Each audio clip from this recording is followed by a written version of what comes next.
कवितार ना एक अधा लेखा चिठी।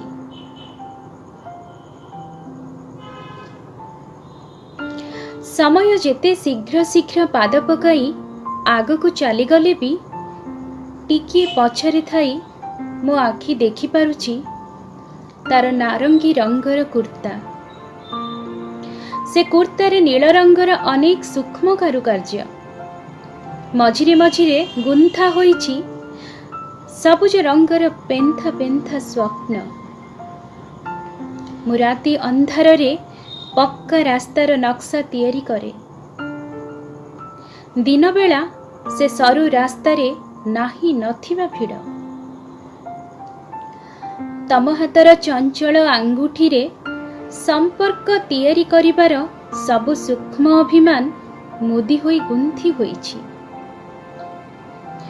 से अभिमान को धरी रख, खोली गले काले बुड़ी जीव जेते बांधी थिबा संपर्क। डर लगे ना घोरी होई हुगुली पड़िबो बोली मते भी लगे। अनुमति नहीं तमे घेरे बुली आसीछ शून्यता सबको विभिन्न थाकरे सजाई रखिथिबा से अदृश्य घरर गलिकंदी बोली भाबुछ कि मु स्फटिक परि स्वच्छ। से अदृश्य घरर चटाण फटाई खोजिकी देखाओ तो अमूल्य शेष टोपा लुह। तापरे कहिबो तमे जेते दोहराइले भी देउथिबा शब्द मानंकु मु काहीकि फेराए तमकु। तम पाई मोर एई अधा लेखा चिठी धरिनिय एक शीतल परीक्षा।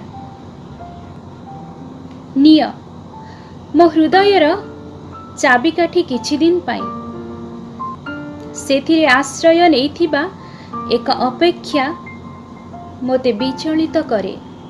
मोर जीवा आसीबा रास्तारे अहेतुक भय संचारित करे।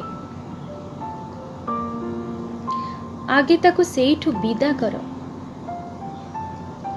तापरे मु मानि नेबी तुम शब्द सबु मृत नुहंती, गलित नुहंती। एबे भी सेथिरे पर्याप्त जीवन अछि। एबे भी सेमाने संपर्क को साइती रखि पारिबार सामर्थ्य रखंती। मोर प्रार्थना मु हारी जाए, मु बारंबार हारिबा को ही चाहे। धन्यवाद।